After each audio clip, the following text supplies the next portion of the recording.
নাজিয়ার মৃত্যু হত্যা না আত্মহত্যা?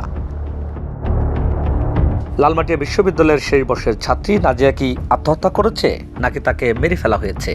ঘটনা ঘটতেই পারে, কিন্তু ঘটনার ধামাচাপা দিতে যখন অতিমাত্রায় তৎপর হয়ে ওঠে তখন সন্দেহ ঘনীভূত হয়, সামনে আসে অনুসন্ধানের দাবি। বিয়ের 4 মাসের মাথায় প্রতাপশালী স্বামীর ফ্ল্যাটে উদ্ধার করা হয়েছে নাজিয়ার মরদেহ। সেই মৃত্যুকে নিয়ে অতি তৎপরতা দেখা গেছে মাইক্রো ক্রেডিট অথরিটির শীর্ষ কর্মকর্তা, থানা পুলিশ সহ প্রতাপ ও বিত্তশালী স্বামী পক্ষের লোকজনের।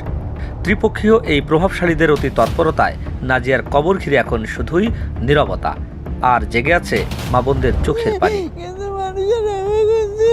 কালের ছবির মাল্টিমিডিয়ার অনুসন্ধান তুলে আনার চেষ্টা করছে নাজিয়ার হত্যা না আত্মহত্যার ভেতরে খবর। চোখ রাখুন, সঙ্গে থাকুন।